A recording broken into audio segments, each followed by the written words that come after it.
Hey everybody, Tim here. I'll talk if you'll listen, episode 61 on the other side of 60, and a lot to go over, and I will do this as quickly as possible because there's a really awesome interview that I really can't wait for you all to hear. It was my first international interview, as I spoke about last week, and it was really cool. I can't wait to get to that. Also, I got some more poll results for y'all. I posted a poll about a week ago asking what was the worst way to break up with someone. And the responses were overwhelming, but there were two really good thoughts that I did not think of. So I can't wait to share all of that. So without further ado, let's roll right into it. Now, the first thing I really wanted to talk about is the events that occurred this week in the Capitol on Wednesday. And I wanted to try to approach this in a way that's a little bit different. Everyone listening to this knows that I pride myself on communication. I also pride myself on the ability to sympathize or empathize with someone.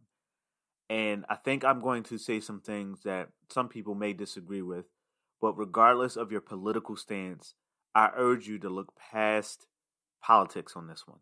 I want you to look at the person, the people impacted by this. And I want to help you to try to understand if you're willing to.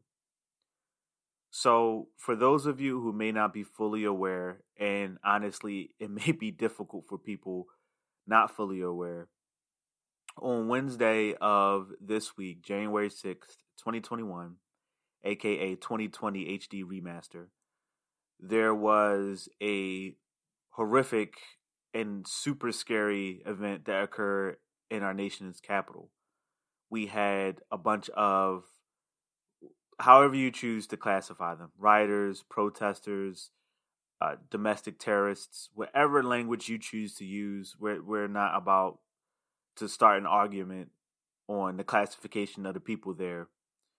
But a bunch of people were there literally trying to break into the Capitol while the vice president, the Speaker of the House, and several other members of Congress were ratifying or counting the electoral votes for our next president, President-elect Joe Biden, and Vice President-elect Kamala Harris. And it was a really scary event, and I think a lot of people agreed on one thing in particular, that violence is never the answer.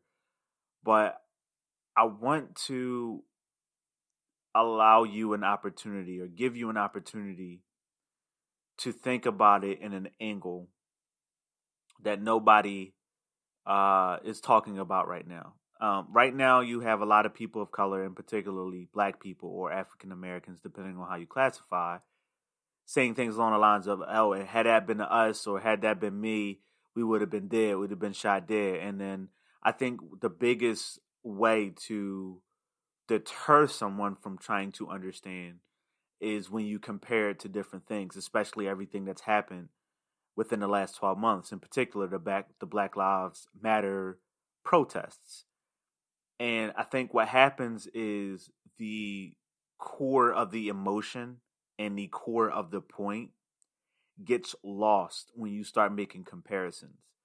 So one thing that I know I've had discussions with, whether it be in the relationship I'm in right now or whether it be with friends, when someone says, I felt this way when you did that, and your response is, yeah, but, or your response is, you did the same thing when, it's like you didn't even hear what the person said. And again, this is not about politics. This is not about race at this point. This is purely about human emotion. And I really wanted to take the opportunity to approach it from this aspect, because a lot of people who are on either side of the fence, I think, in my opinion, aren't willing to listen because of who it's coming from. So hopefully with this approach, people can be a little bit more receptive. And if you know anybody who is willing to argue or debate the point about empathy or trying to put themselves in other people's shoes, I encourage you to maybe either use this idea or pass this episode along, and maybe they can listen to it. And who knows, at the end of the day, they could be at a situation where they don't care. That it doesn't matter who's saying it. They're stuck in their ways, and that's fine. There's always going to be a percentage of people who are stuck in their ways. Like they don't want to hear any rhetoric outside of what they believe, right? They want to ban any and all rhetoric or literature that has any opposing beliefs or statements than what they believe in. And that's their right. I think it's extremely silly and narrow-minded. But again, that's their right. But look at it from this stance. Again, past race, past age, past culture. Look at it as particularly a human. When you experience physical pain, and the basic example I can think of is when you have kids, right? I'm talking kids younger than 10 years old, maybe 4 or 5 years old. And one of the kids hits the other kid for whatever reason. They hit him. And immediately that kid feels pain. And that kid is crying, that kid is hurt. So that kid punches the other kid back. Like in a moment of retaliation, punch that other kid back. Now, the kid who got punched back still experiences pain. And I think a lot of times what happens is we view it's cause and effect. Yes, that's true. So you can look at it as one storyline, right? Cause and effect. Kid A punched Kid B retaliated, right? But if you try your best to look at these as two individual events, it becomes a little bit easier to empathize. Kid B got punched. Kid B feels anger, pain, confusion, fear. Try to empathize with Kid B. Try to empathize with, wow, I hear your pain. Kid A gets hit back. And yeah, it's due to the actions that Kid A did, but Kid A is still a victim of violence, right? So if you look at it from that perspective, like both of these people are still a victim of violence, regardless of the reason. Now, I think a part of the reason people get lost in the weeds is they dismiss Kid A's feeling because he started it, right? Regardless of whether Kid A is in the right or wrong, and everybody listening can agree, well, the Kid A could be in the wrong. He initiated the violence, right? He still got hit. He still experienced the same thing that Kid B felt, right? And when you look at it from that perspective, I think it's a little bit easier to understand. Like, hey, if you look at these as two separate events, you can see that each person is experiencing a different level of pain or frustration or fear, right? I think the biggest disconnect, or where one of the biggest disconnects is coming from, is the response. No one's listening to listen. No one's listening to understand. They feel like they have to defend the outcome of what happened because in a really weird way, they have to defend their idea, right? They have to defend their idea because God forbid they were wrong. What would that do to their ego? And a lot of people don't even think to entertain the thought of, what if I'm wrong? It's always, I'm right. The information you're providing is false. All of my information is right. All of the sources that I have can be confirmed and they're all right and they all can be cited. All of your sources, I disagree with them, so they're all wrong. And it's that rhetoric that kind of gets perpetuated. One thing in particular, and this is a part of the reason we're going to get into this a little bit more later, but a part of the reason why you can't have a productive conversation over the internet is, let's get the obvious out of the way first, right? You can't see the person's facial expressions. You can't hear the person's tone of voice.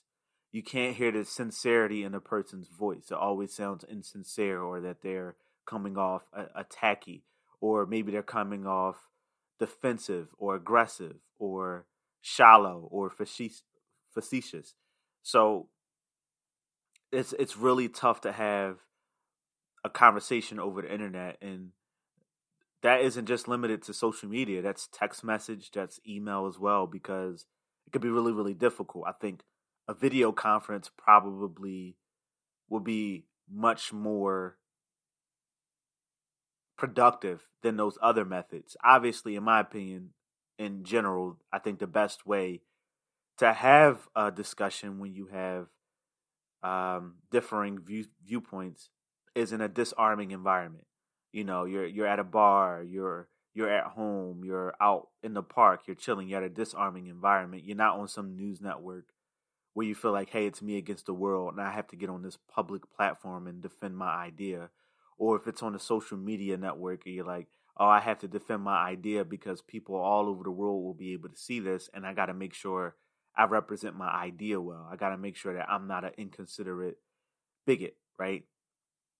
But the biggest issue, just getting back to the core here, is no one wants to listen to understand. So someone will go, I think it's frustrating and scary to know that if someone who looked like me did that very same thing yesterday or the day before, 2 days ago, in this case, Wednesday, I may not be allowed to tell this story.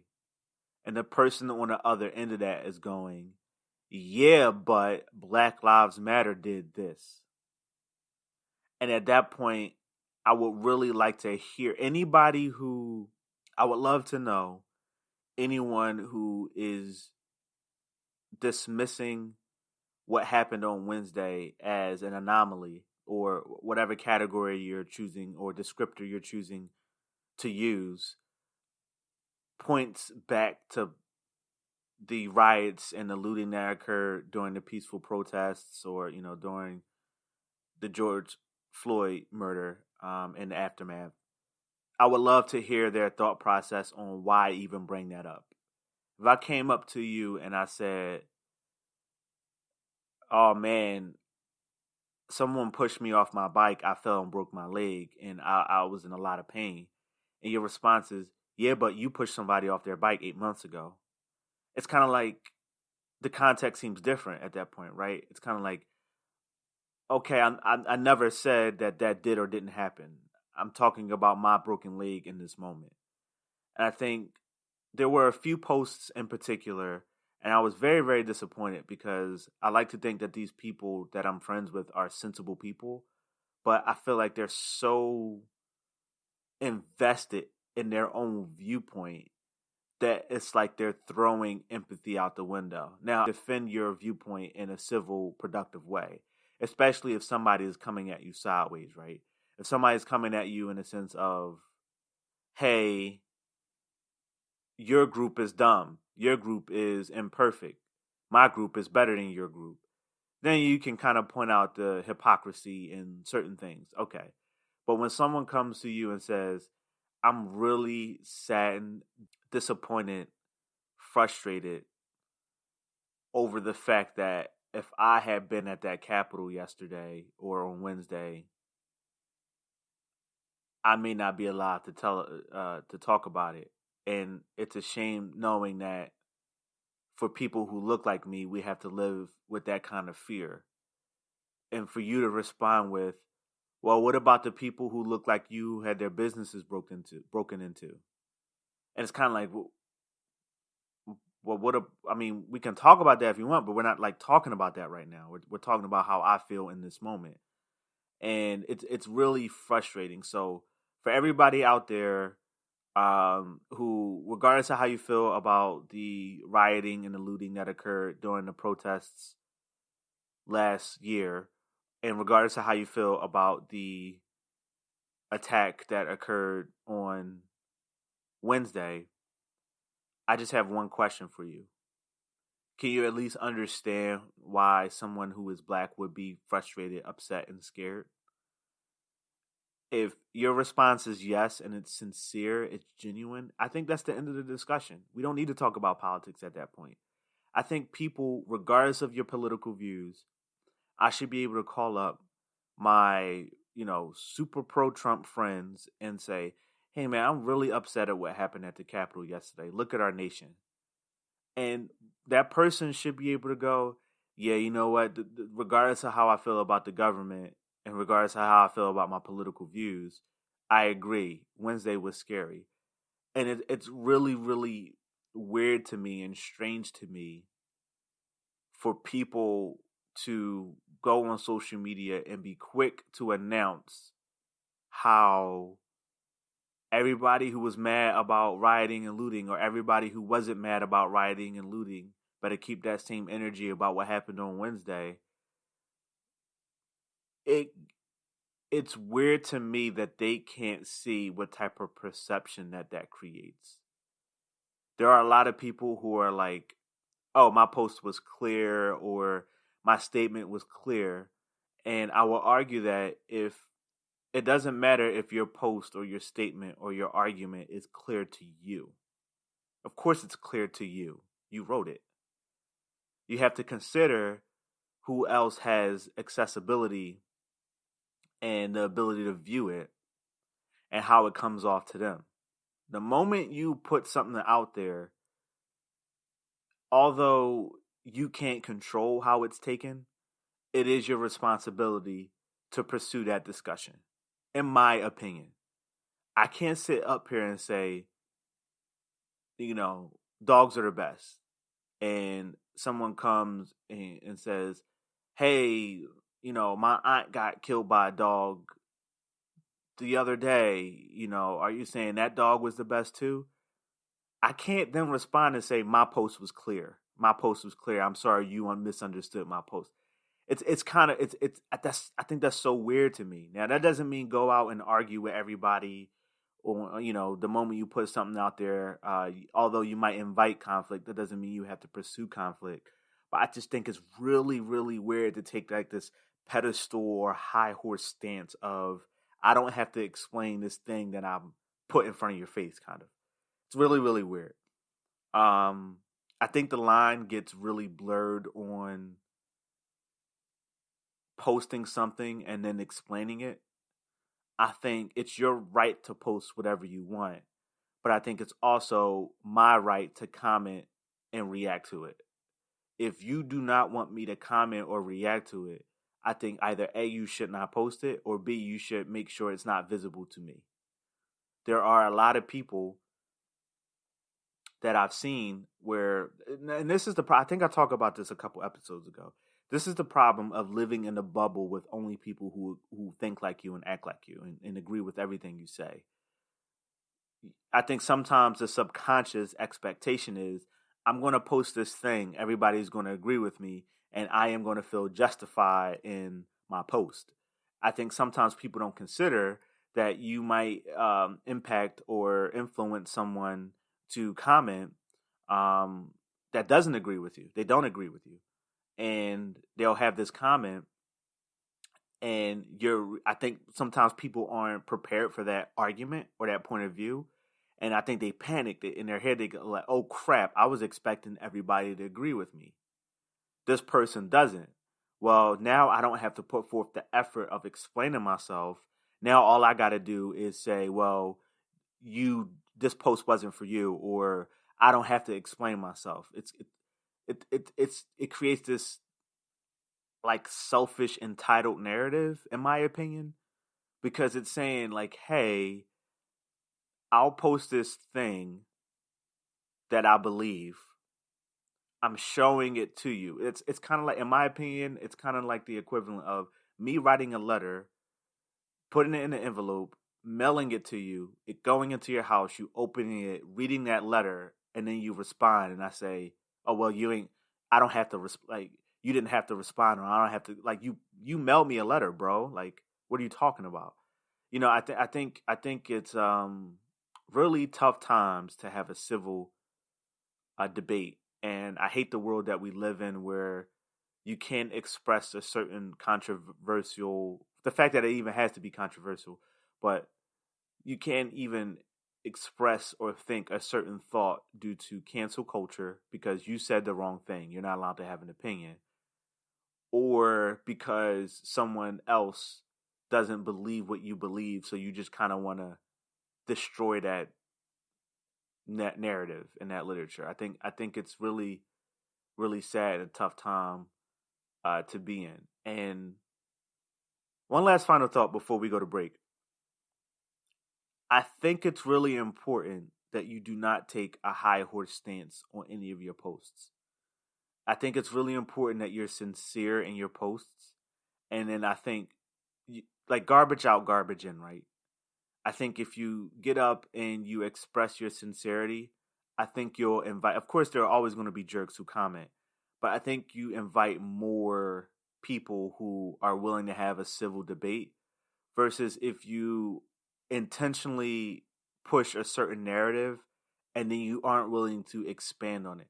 So I saw a post the other day on social media, and this person says something to the effect of, if you were okay with the rioting and looting um, that occurred during, the Black Lives Matter protests, then keep that same energy now. And anybody reading that would presume, oh, this person was okay with what occurred in the Capitol on Wednesday. I think it's really. I think if 100 people read that, 85%, at least 85 of them, would go, "Oh, you're okay with what happened at the Capitol." So when people started commenting like, "Oh, hey, there was a difference," I can't believe you support one and not the other. Instead of being like, "Oh, you know what? I see how you could have got that out of my post. You know what? I didn't mean that. I'm not okay with that, but I do find it funny that da da da." Like, instead of clarifying, this person kind of like took the high ground of, "Oh, you're assuming you know how I feel," and it just felt like really like pedestal-y, like this person's on a pedestal, and it was just really, and how dare you presume what this person thinks. It was just really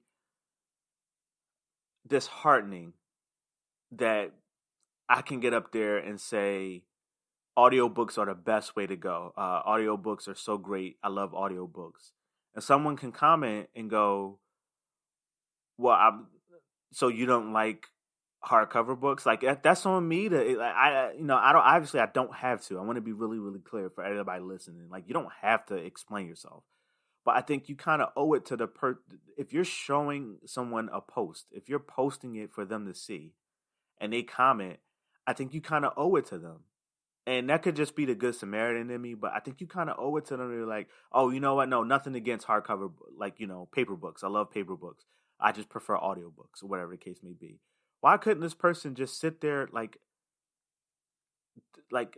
does this person believe that it would have made them less of a person if they would have just said, hey, I don't approve of what happened on Wednesday, but if you're okay with destruction in one area, then it's kind of hypocritical for you to not be okay with destruction. Like, go into it that way, it's just really disappointing because this person just can't seem to admit that they're wrong. It's always everybody else. It's never them. They have all the answers. They know everything. Um, it's just so frustrating. I saw another post that said, the people who were present at the Capitol on Wednesday were a part of this organization, or they were a part of this organization. Like, there are a lot of people out here that can put false information out there. There are a lot of people out there who can get on TV and say whatever they want. I saw this one video where this guy was being interviewed saying that he was sent from one particular organization. He could have a mental disability. He could be mentally disturbed. Get on there, go some conspiracy nut in his basement, and see all these shadowy organizations that he feel are up out to overthrow the world, and get on TV and then make a sign, and then all it takes is one camera in his face, and for someone to be like, where are you from? And he could say, oh, I'm from this organization, and he could legitimately have a mental disability. All I'm saying is, we're not inside these people's heads, and none of us are a part of these supposed organizations. And I would imagine that if these organizations were so shadowy and were so discreet and have done a great job of covering their tracks so far, what makes you think some nut getting in front of a camera at the Capitol on Wednesday is all of a sudden going to reveal? Here I thought somebody would need to have some super secret, a buddy in some organization, or like super secret access to somewhere. But no, apparently all you got to do is Google some information. And that's so crazy to me. I know I'm going on a rant, y'all. I apologize. But I'll end with this. It's crazy to me that somebody can look into an organization that apparently is moving, puppeteering things behind the scenes, covering their tracks, super secret, and nobody knows about them. But all this person had to do was Google it and find out information. The hypocrisy there is like next level. Um, I'm sorry, y'all. None of that was written down. A lot of that was kind of like in my head, so it kind of came out as like word vomit. So I appreciate you bearing with me. We're gonna get to this break, and we're gonna come back on the other side on a more positive note right after this. Hey, everybody, welcome back. Thanks for sticking through that break. So, one other area that I wanted to touch on before we move on to the interview, I'm really excited for this interview, is charity. So, I am hosting a fundraiser that I encourage all of you to at least do some research on. No pressure. You're not worse of a person if you don't donate or participate in a fundraiser. Some of us ain't got it like that. And quite frankly, some of us may not want to. Ain't no shame in your game. You just don't want to. You have that right. But there's a local school in the Philadelphia area called the Andrew J. Morrison Elementary School. Or it used to be an elementary school, but it goes up to 12th grade now. So it's elementary, middle school, and high school. For my suburban folk, middle school means junior high. um, but I'm hosting a fundraiser for those students and families for that school to go towards several essential items for their development, up to and including printers, calculators, school supplies, winter clothing, the whole nine. So I am hosting a drawing. Tickets are $2 a piece, and you can just reach out to me to find out how to cash at me the money or Venmo, PayPal, whatever your preferred method is. And I'll get you your tickets. And the cool thing is the first drawing gets a 50-inch TV. Second drawing gets to select a service or an item or a discounted service or item from a Black-owned business local to the Philadelphia area. So I'm really excited about being able to support people who look and sound like me, especially when they're doing something positive. And finally, the third drawing is a sound bar. So a surround sound bar. A lot of you may not have the fortitude or the ability to have a full-fledged surround sound system. A sound bar is just as good.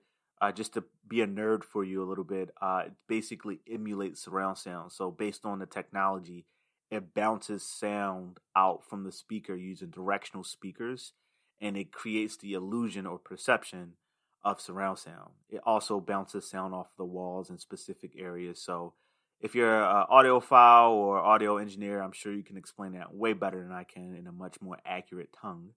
But for those of you who may not be too into technology, that's essentially what a surround sound bar is. It's one bar, like a speaker bar, that goes above or below your TV or entertainment system, and it emulates or pretends to be a surround sound system. So I'm really excited about this because charity is really important, especially as a Mason. Over these past 7 years, almost decade of me being a Mason, I've learned the importance of charity and how much it can impact people, in particular, young boys and girls. I remember for me in particular, I was involved into two youth programs. One was called Concerned Black Men.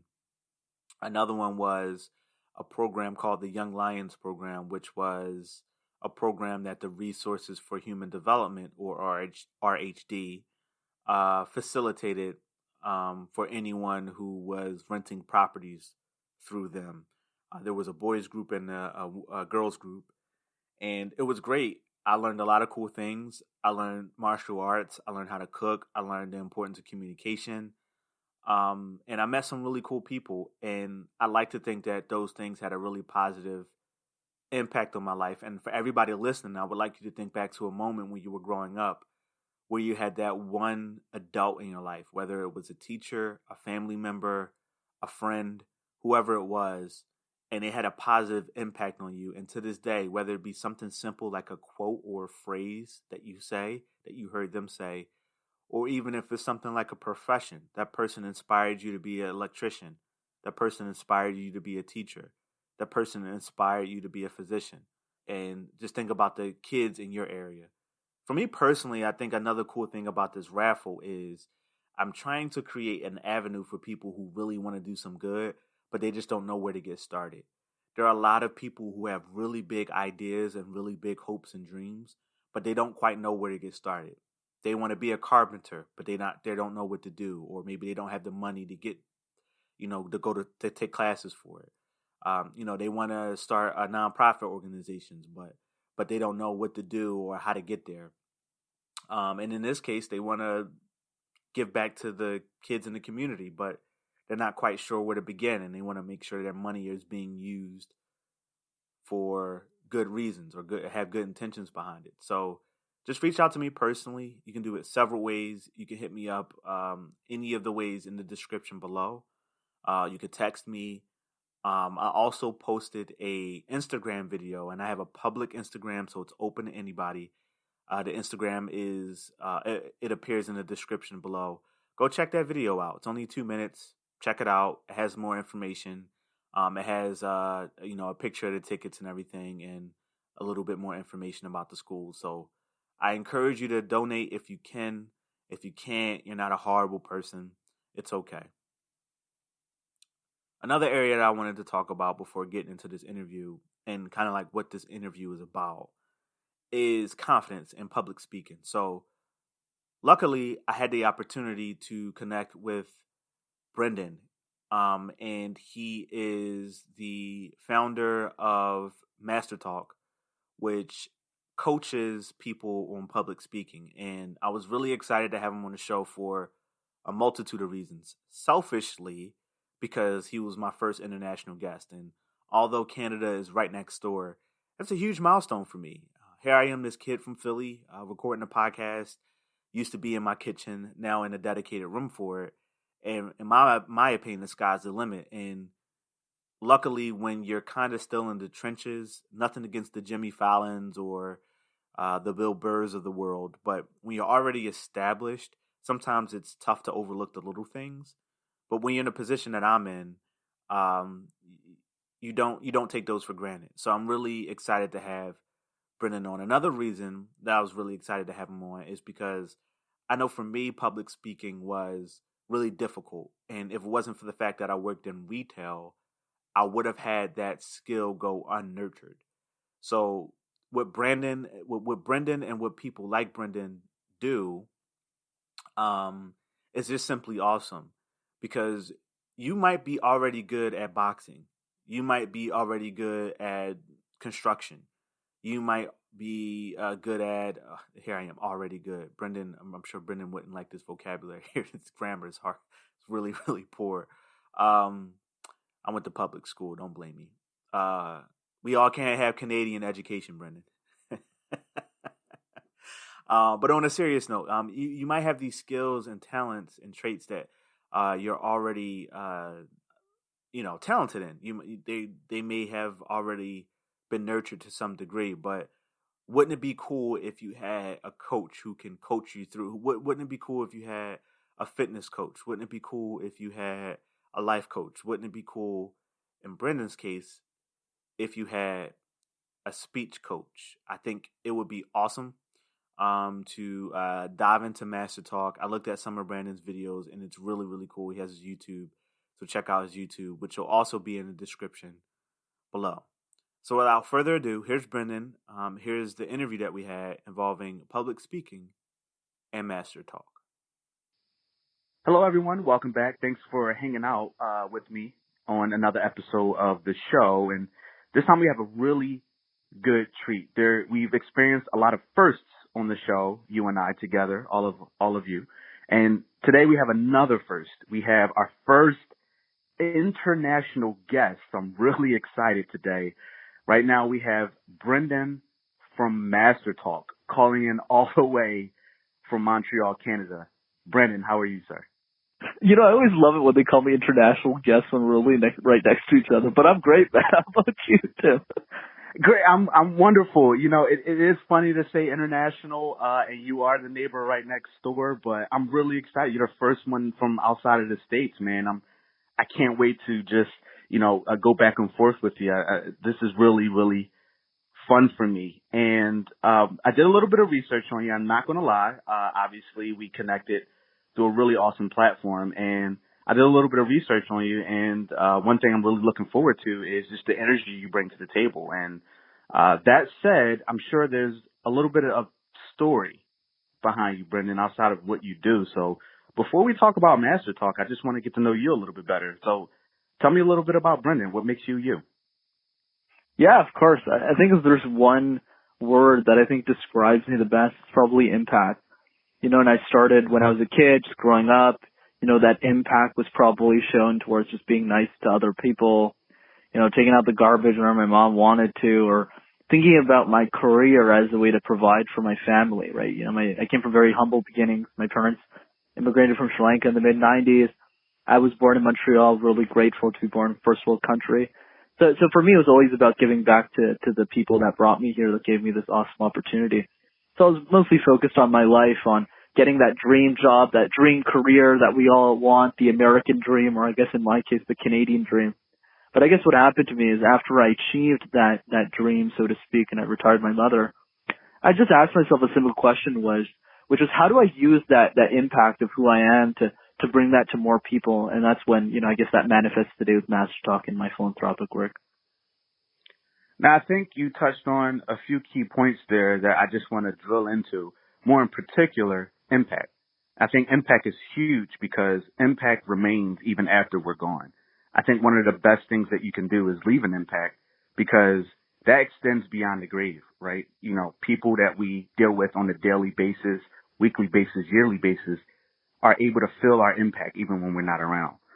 What was your earliest, and it's okay, we don't have to go too far back into the dinosaur ages, but what was your earliest memory of seeing how much of leaving an impact on your community can have a positive impact, a positive effect? Yeah, for sure. I can actually tell you a story that I remember my mom told me and I never forgot, called the $10 story. Funny is, I was standing in front of a bus stand one day. I was like 10 or 12 years old. And I find a $10 bill on the floor. So as I pick it up, I get really excited because I don't really have a lot of money. So for me, $10 was like a gold mine. So I ran back to my mother one day and I said, "Oh, Mom, I found this $10 on the floor." And the first question she asked me two questions. The first one was, "Are you sure that's not somebody else's $10?" And I said, "No, Mama, like it was on the floor. There's nobody else around the floor. Why do you keep judging me like that?" But the second thing that she said was, it wasn't really a question, it was more of a statement. She's like, when a couple of years ago when I immigrated to Canada, Brendan, I found a $20 bill on the floor that a couple of girls stepped over in front of me while I was walking. My mom's a very short woman, so she kind of looks on the floor every time she walks. So she finds this $20 bill. And I go, "Wow, that's amazing. She got a lot luckier than I did." And then she said it, what happened next was what really shocked me. And what really shocked me, what she said after that, was the way and how she said it. Then she said after, "Oh, and then I took that $20 and paid lunch for my friends' kids because they couldn't afford any food to eat that day." But what really shocked me when I heard her speak, because I was thinking about all the candy I could get with that $10, right? Sure. That I found on the floor. And what surprised me the most about my mother is how nonchalant she was, how chill it was in the way she said it. She's like, "Yeah, it's just a normal thing to do." And when I heard that, that really vibrated in my being, and it's a moment I never forgot for the rest of my life, is how do I add value to the world, not because I need to, but because I should, because that is just the expectation that I was raised with. And it's an expectation I love fulfilling. So I guess that's probably the story that sticks the most to me. It's funny how things come full circle. As we talked about impact, it sounds like your mother had an impact on you that moment. And for every good thing that you do, whether it be mentoring and teaching and even some philanthropic work, it's an extension of your mother. So I think that's a great example, one of the best examples that you could have went to as far as impact in some of your earliest memories. Now, another thing that I hear from you outside of just the positive energy is the passion. And I say it all the time to both my viewers, my listeners, even my social media audience. Passion can't be fake. You just can't fake passion. Do you see the passion in an opportunity before take the approach to coaching? And we'll get more into coaching a little bit later. We'll talk a ton about MasterTalk, but just speaking about you as Brendan, as the person, do you look to speak about things that you're passionate about? Or do you think that when you're passionate about what you do, period, that the passion will come naturally? Yeah. I think for me, Tim, the question I've always asked myself that most people don't think to ask or haven't heard before, because we've heard this "what are you passionate about" question so many times, it's almost drilled in our heads. But the question we don't ask ourselves is, what does the world need us most to do right now, and why? And when you ask that question, you get a very different answer. So whether it was MasterTalk or any of the projects I did, or just getting a job to provide for my family, that was the driving question of my life. What does the world need me most to do right now, and why? So it was, for me, I definitely am passionate about MasterTalk and all my other projects. I'm very energetic about them, as you commented, rightfully so. But I think the big thing for me is, what drives me the most is the knowledge that I'm one of the few people who can actually pull it off. I'm one of the few people who actually do this in the same way that we all have our unique gifts, right? There's other people out there who, should be playing football and are really good at that. There's other people who should be coaching football. And I think there's a beauty when you find that unique gift, that truth, that true North Star that you're just obsessed with, that you love, that adds value to other people. And that's what I try to do with my life. So I think for me, the right approach is not really passion, but rather what do other people need me to do the most, and why do they need that from me rather than other people around me? It's a really good point, and it definitely gives me something to think about. I hope it says the same thing for our audience right now. Now, just to roll right into it, one thing that I was really looking forward to talking to you about is some of the limitations that people have when it comes to public speaking, whether it be making an order at Burger King, or they have to get up in front of the class or the team at work and have a presentation and speak professionally and clearly and concisely. And one of the things that I've seen that you said in the past is fear can be a huge restrictive limitation for a lot of people, and fear actually played a part for you in some areas as well when it came to public speaking. Even when you were getting ready for your YouTube channel, you wanted to be, as you put it, YouTube ready. You practiced 1,000 times, who knows?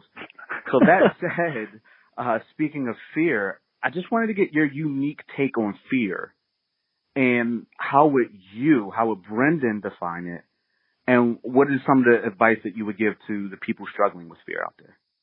Yeah, absolutely. I think the way that I define fear, it's the annoying blockage in our life that prevents us from achieving our full potential. I think that's probably an accurate definition of what that is to me anyways.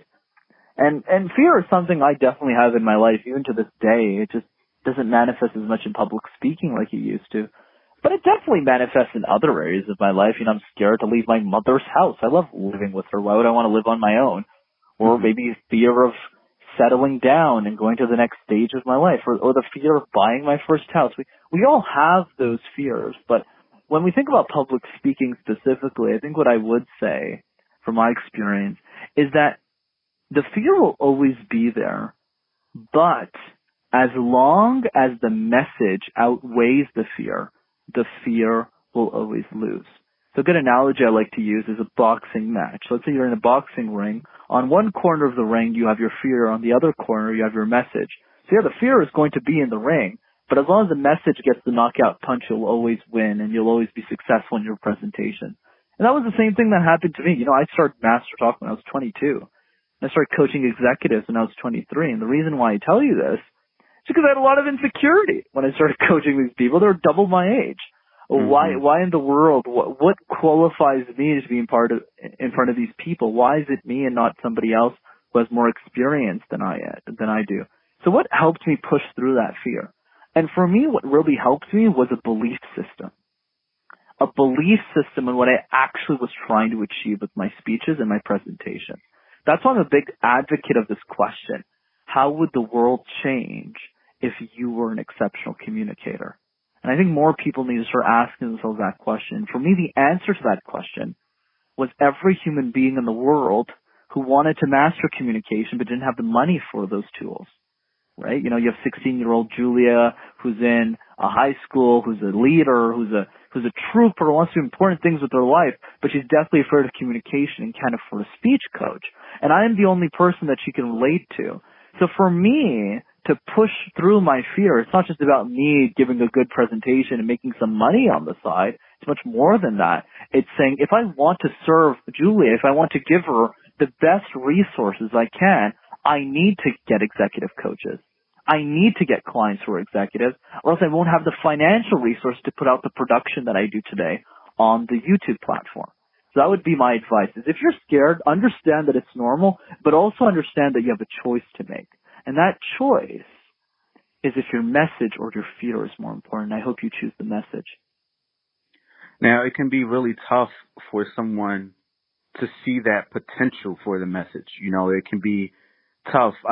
The analogy that you used about being in the ring and the message being a knockout punch, I think it's a great digestible piece of information for people to take on. And sometimes it can be really tough to see that you have that knockout punch in you.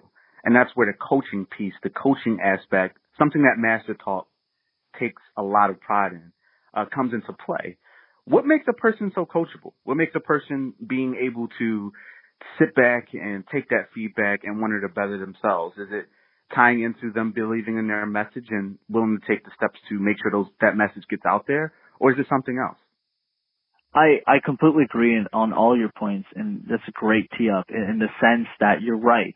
The people who end up taking public speaking seriously are the people who understand that their message matters. But the point that you really knocked on the nail that I completely agree with here, Tim, is this idea that some people, a lot of people actually, don't really know that their message matters. And that's what happened to me. I mean, no exception to the rule here. I thought MasterTalk was a stupid idea. I was a kid in a basement, my mother's basement more specifically, that I'm still based in, and I was literally making videos on a couch that we didn't even pay for. It was a couch somebody else gave us, and I was making videos on a phone with no budget. Who was going to watch public speaking YouTube videos? It made no sense. So why did I keep going? Why did I keep doing it? The reason is because of the people who were watching. I think the first 6 months, I probably had like 50 subscribers or something, maybe even 25, if I'm being honest. But the difference between me and most people, Tim, is I knew those people. So when people start a podcast, they share an idea, and there's 50 people watching, they generally don't know who those people are. Whereas in my case, it was the people I used to coach, and they kept encouraging me to keep doing it. So a question I have for people to think about to understand why their message matters, besides having dinner with the people that you serve and let them tell you why your ideas matter, if you don't even know that part, then the question is, who suffers from your inability to take action?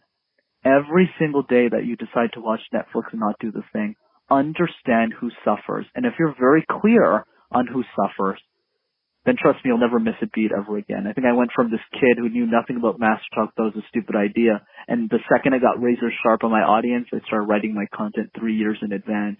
And now I think I'm unstoppable, and I want everyone to have that feeling within them. Wow, that's a huge bring up. To think about and to keep the person in the monkey sphere, so to speak, the thought process, that thought bubble of who gets penalized when you don't do what you need to do. That's a huge mindset to have, and I think it's really helpful. And I think it can help break through some of the challenges that we have. We already spoke about fear at length. What are some of the other challenges that you see in some of the people that you coach that have difficulty speaking and public speaking in general? Yeah, absolutely.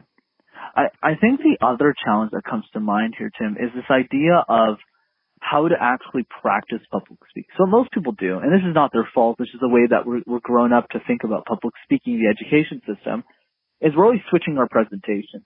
We have a presentation in English, presentation in Spanish, languages, gym, music, math, sciences, on and on and on.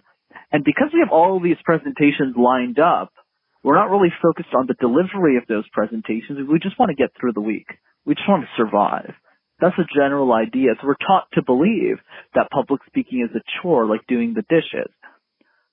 But if we start to pull back from that, we start to take more of a bird's eye view to things, and we start to think about the importance of communication in our lives, then the way that we think about communication will change. From let me try all these different topics to picking one topic that I'm really passionate about outside of work maybe, or something I like spending most of my time on, and making a presentation around that topic and presenting it over and over and over again until it's perfect. And Tony Robbins is the best example of this. He's been doing the same damn seminar for 40 years. Probably longer than you've been alive and definitely longer than I've been alive. Tony shows up every single time with the same content, with the same 3-day seminar. And the worst part of it, actually the great thing, to Tony's points, I'm a fan of his, is people do the same seminar again. They do the 3 days. They come back a year later, they do it again. It's mind-boggling, but I think that serves a great lesson for all of us. If you want to be a master communicator, don't spread yourself too thin. Pick a topic that you want to present dozens of times and present it, and you'll be great. And the point to you, Tim, if I made this more of a coaching session, is I would encourage you to make a presentation of your own podcast, because the beauty of that type of presentation is that it's repeatable. You can present it to your university, your local community, until the way that you present that idea becomes masterful. That's a really good to try to key in on the master of one instead of being a jack of all trades, to take that approach. And repetitiveness can be a huge advantage to that. And I think that's a really good bring up, and that can help people get past a lot of these challenges. Now, you're an important man, Brendan, so I don't want to keep you for too long. So I do want to close out the discussion point with you personally. I want to talk about what makes you so good at what you do. We spoke about some of the challenges that you've had. We spoke about some of the things that you've had to overcome, and even some advice that you've given to just a general audience, and me in particular, on what you can do to hone your craft. Why would people want to come to you? What is it about yourself that you feel that you can just relate to people and connect to people in a way that maybe we haven't seen before? Yeah, I think what I realized when I looked at the industry, Tim, is no one was practicing generosity. And what I mean by that is when it comes to public speaking, like if I'm being real here, the most important skill in our lives is communication, yet so nobody was teaching it for free. It's kind of crazy when you think about it. You know, communication plays such a role and helps the next geniuses of our society to move the human race forward. Yet when they haven't made it yet and they need that content the most, no one is creating that. No one is being that vessel for those individuals. And I wanted to be that person. When I looked at the world and I said, hey, wait a second, what about the people out there who just are in that 99% or in that 95%? They're still trying to make it. They're still those underdogs that nobody believes in. Who's going to take that opportunity and take that lead to say, let me be that support for them? So I think that's what's always been passionate for me, is this idea of, yeah, sure, I got a business and I coach executives. It's fun. But I think the big thing for me is I don't really care if you can afford me or not. I want you to still work on your communication skills. So I hope you've learned a lot from this conversation, also the YouTube videos as well. That's great stuff, Brendan. And I hear the genuine nature in you, which I think is great. And definitely something that didn't happen overnight, I'm sure. Started with experiences like you shared with your mother earlier on, and having that humility of being in the basement on a couch that, again, you said you didn't even buy, to having the confidence to get up and coach other people. I think it's one of the most sincere and humbling things you can do is invest in other people. Now, how can people invest in you, Brendan, if they want to hear a little bit more about you and how to develop their public speaking skills? Where can they go to find out a little bit more about you? Yeah, for sure, man. So the easiest way to get in touch is definitely the YouTube channel. All you got to do is type MasterTalk in one word, and you can find all of my contacts there. MasterTalk, the master of public speaking. Hey, Brendan, thank you so much. You've been, it's been great. I'm glad we started this connection, and hopefully this connection can evolve into something else, because ultimately it's our audience who benefits from us, not one another. So I thank you so much for that. So, Brendan, I'm going to let you go, and hopefully we can speak again sometime in the future. Absolutely, Tim. Thanks for having me on. Hey, I hope you all enjoyed that as much as I did. It was a really fun interview. my favorite part of the interview was about the aspect of fear. Fear can be really, really crippling to a lot of us. I have a buddy of mine who just got a new job. And on the other side of fear is more money and a better lifestyle, a shorter work commute, more responsibility, but he's closer to where he wants to be in life. And just imagine that was on the other side of fear. And if he had let fear cripple him, he could be in the same position he was last month, last year. And I'm sure he wouldn't be happy about it. So who knows? His decision might not work out, but it could work out greatly in his favor. And Brendan talks a little bit about some of the best things in life are on the other side of fear. So, hey, Brendan, if you're listening, I really appreciate the time. I can't wait to the next time you'll be on the show. And I'm hoping that we can partner on more projects in the future. We're going to take a quick break. We're going to come back and talk about these poll results, y'all. And then I'll let you all go right after this. Hey, everybody. Thanks for sticking through the break. So these poll results. So I posted a poll on my Twitter. And, of course, I posted it on my story and my Instagram and Facebook as well. And I asked a question to you all. You all have been lighting it up, on fire with these questions, by the way. So keep it up. Keep it coming. The question was, what is the worst way to break up with someone? And the options were over the phone, via text message, a letter, or other. And if it was other, I asked for you to give me some details. And the results overwhelmingly said text message. Everybody said text message. I had a few people sprinkled in. I had one person said all three are bad because they got all three had happened to them before. I had one person say over the phone, but almost everybody said text message or they said other. And when they said other, they specifically said just straight up ghosting the person. You don't text them, you don't call them, nothing. You just stop talking to them. And that's pretty harsh too. So I thought that was pretty interesting because I just wanted to get inside of everyone's minds on what they feel is the worst thing to do. But two things that I did not think about. The first thing was the whole ghosting thing. I think part of the reason I didn't put that on there is because I've never been in that mindset to do that, to straight up just not talk to anybody. Even having some difficult conversations make you better. You know, they strengthen those particular areas for you. Pressure makes diamonds, right? So I totally didn't think about the ghosting thing. But the second thing that was really unique about the texting over the breakup thing is what demographic in particular that seems to impact the most. I had two young ladies in particular tell me that text messaging was the worst. And when I asked, hey, have you had it happen to you or have you done it? Both of them said, I've done it. And I was really young at the time. And I was just thinking like, wow, I never thought about it that when you're younger, you're not as considerate of other people's feelings because in your mind, you're like, I can just move on. And regardless of the reason, when you're younger, you don't have the emotional capacity to think, hey, how might this impact the other person? So I noticed that all of the people who told me that text messaging was the worst way to break up with somebody, and they were the ones that they did it before. They did it when they were younger. So I thought that was pretty cool. And hey, everybody, the merchandise giveaway is still going on. To celebrate episode 60, all you got to do is reach out to me and tell me what your favorite guest on the show was. I've had a lot of guests on. Some of you have been on the show because most of my episodes feature my listeners. And it's been a pleasure to have all of you on, and I would love to hear from my listeners now and tell me what or who your favorite guest was. And it'll be a random winner. The random winner will receive some I'll Talk If You'll Listen merchandise. It'll be really, really cool, and I think you might appreciate it. That said, everybody, I appreciate you sticking around with me another week, another episode. Episode 61 is in the books. Keep an eye out on my social media for updates about the show and other goings on. And I hope you have a great week, a great month, and a great year.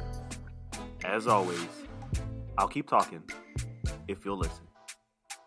Take care.